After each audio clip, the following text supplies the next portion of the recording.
it. The story was that when the composer Stanley Myers composed this original tune on the piano, when guitarist John Williams heard this tune, he told Stanley that it could be played on the guitar. So he transcribed this melody to be a guitar piece, and he played this soundtrack in the movie Deer Hunter, and the piece became very popular, and it's a very beautiful piece. So thanks to John that we have a lovely piece to play on the classical guitar. Cavatina means a short song of simple character. However, this piece might sound simple, but it's quite challenging to play well and to play beautifully. In this piece, we are playing both melody and accompaniment. It's like a duet, but played on one person. So that can be quite challenging to make the whole piece very smooth and very lyrical, like a song. So I'm going to walk you through this piece and to talk about all the difficulties. So for me, that a piece is like a cavatina, which has a very clearly two voices or more voices. It's always helpful to practice them separately. That way we can have a clear sense of the voice, and we can try to achieve a good phrasing and good tone and a sense of voicing, etc. So in this case, we could just play the melody alone. And when we do that, trying to think about how we're going to sing it along and how we can produce the best sound possible. Imagine that you're playing a duet with another person, so how you're going to play the first voice.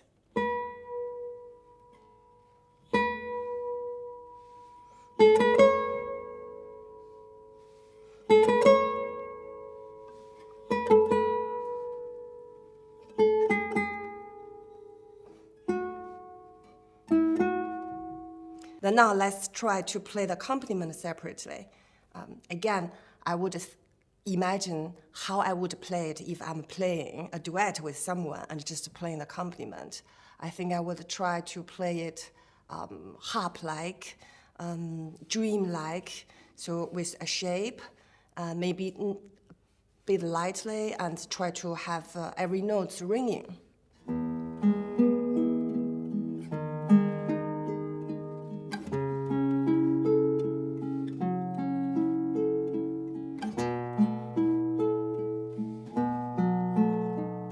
To get a feeling of how the accompaniment could be.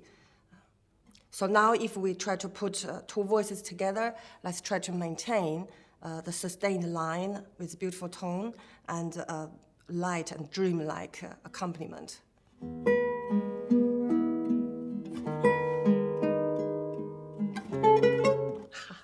Now we encountered the first difficulty. I think the bar 3 is actually very hard here because we have a bad shifting here with lots of notes, and it's quite awkward here. So this is the first big difficulty. So let's think about this. When we are doing the shifting with lots of notes each bar, you don't have to put down every finger at the same time. And think about the left hand movement like a spider movement. So let me do it slowly with a macro movement. So you could put down the melody note first and then the other two follow. And then think about the melody note, which is the B first. And then A first. So you don't have to do all together. Sounds very blunt. So we do note by note.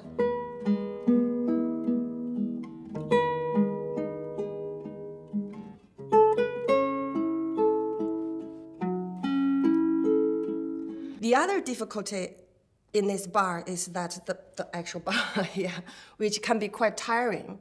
So the tip is that you don't have to use full energy here on every string equally. You think about, you focus your energy on the melody note first. And then the other thing is that you don't have to grab when you do the bar, you don't have to grab like this way, which is very tiring. You can borrow the energy from your palm and from your arm. So it's a bit like this way.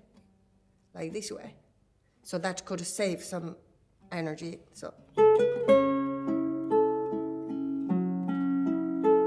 the other thing to help reduce the tension is that you don't actually have to play the accompaniment very loud. Because if you play loud, you probably have to give a bit more on the bars. But you can play the accompaniment lightly, just focus on the energy of the left hand on the melody note, and with the help of the palm and forearms.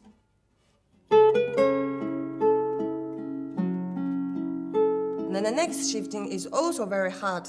So let's move around. First A, and then the other to follow. This is all very macro movement.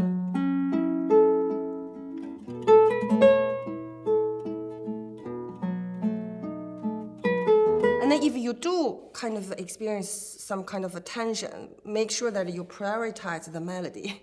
So the melody notes are perfect. If they're not all perfect, prioritize the melody.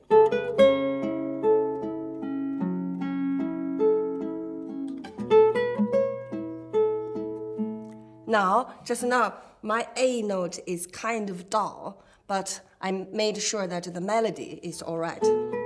So the listener might forget about there's a dull note in the accompaniment. But of course, the ideal way is every note is ringing. The other very important thing that we often neglected is the relaxation between the shifting. Even however macro moment that is, but you always have a moment to relax your hand. So let's go through these two bars. And now shifting, just this very, very quick moment, you actually can relax your hand. And then this bar is quite difficult, so I'm focusing my energy on the C sharp note and on the bass B to make sure these two notes are ringing. So the other common problem at this bar 3 is that sometimes the intonation changed. It's funny that even we do have frets, the intonation could be changed. So a few things we could try to solve this issue. First, before playing this piece, you could tune your guitar, maybe using this bar to tune the guitar, because frustratingly, the guitar cannot be 100% in tune at all the places, but we can use this spot to tune the guitar first. Secondly, if you are pressing your fingers too much here, with too much tension, that you could actually see this way, the string changed, and then that way, the intonation changed. So if that happens, that is a reminder for you that you might using too much energy, and then you should reduce them. We should use minimum energy here. So make sure that you just use minimum energy and focus on the melody. And don't need to press too much. And then now about the tone, you might notice that I kind of mixed the wrist free stroke and rest stroke. That's why I say that if you can single out the melody and practice them alone, and to give them the best tone, and form this image in your head, and then when you play the whole thing together and try to achieve the nicest tone, whatever stroke you do. So the single note on the melody, once we plugged it, we have no way to sustain it. So when we have a long note, we need to find out ways to sustain it.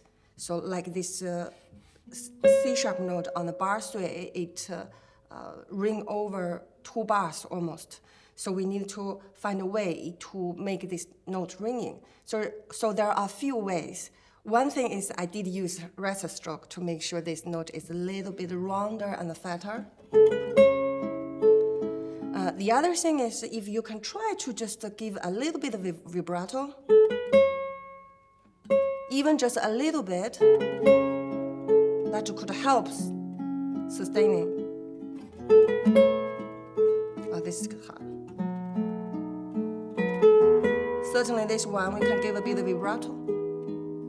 And then that helps on the sustain. And then the third thing we can help on the sustain is the accompaniment.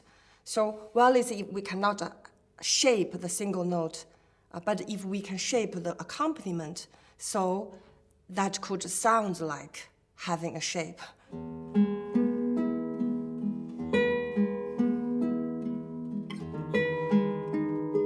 So it's seemingly that the line is shaped. And then now the fingerings, so on the accompaniment, for example, here, we could play on the open string.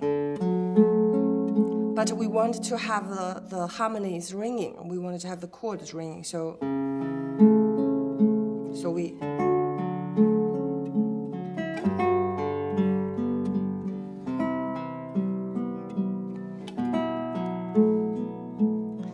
So better to play all the bass notes, not on the open string, in order to make the harmony ringing.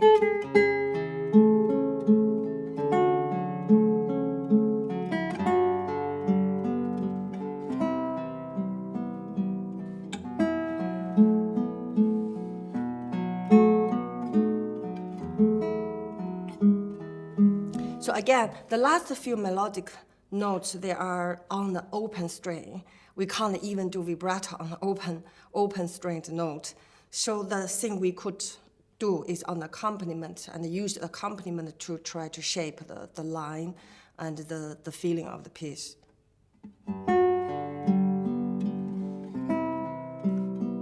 And not to play the accompaniment too loud.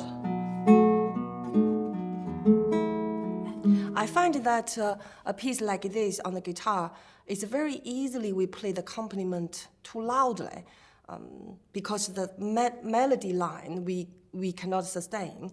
And when we are thinking about the technical issues, and then we tend to play louder, so it could end up like that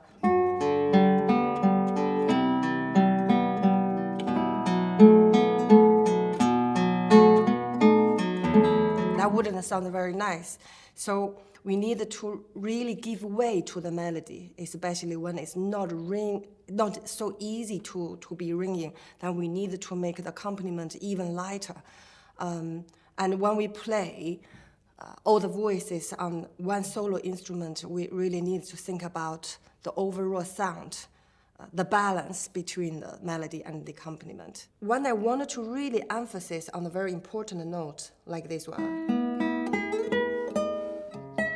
I'd like to give that melody note just a little bit more time and to emphasize on it. So I split the melody note and the bass just slightly. I think that in most of the cases that we do need to play the bass and the melody or the chords all together at the same time. When I work with other musicians, when we play chamber music, we are all human, so it's not quite possible to be 100% synchronized. But if we synchronize the different voices in an acceptable way, in a natural way, or at least that we focus on other beautiful things, then I think it's acceptable musically. In this piece, the melody notes are quite sparse, and on the guitar, there are different responses on our instrument. Some place, like B, for example, could be ringing quite nicely, and the C sharp could be ringing less. And oftenly, this high E is a very important note. So I think knowing our instrument, how the notes are ringing is quite important in a piece like this. For example, like in bar 3, not only that we have this bar difficult in bar and shifting, but also the melody note is on the C sharp note. So we need to find out where is the best spot on your instrument to make sure this C sharp note is ringing. I also find that this piece is a good test when you're trying an instrument to see if the C sharp is ringing nicely. And then when we reach to the high E, usually in lots of pieces when we reach here it's very important. So you need to find out the best place on your guitar.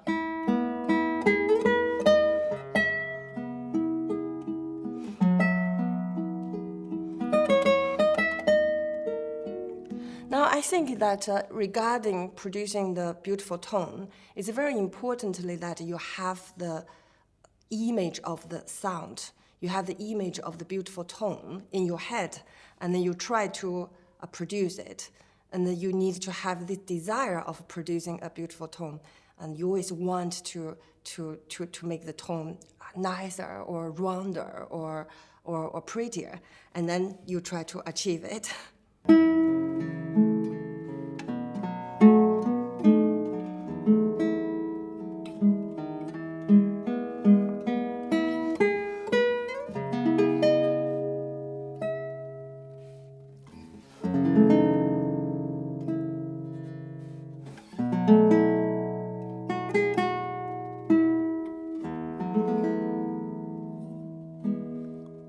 I like a bit of a glissando at the end to make it very guitaristic. I think that this piece should be dreamlike and peaceful, calm. However, when we play it fairly slowly, it's kind of hard to sustain the melody, and it's hard to maintain the bar, make them ringing. So I think that we need to take the feel of the piece and the real tempo into balance, and it's very much depend on the acoustic of the venue you are playing.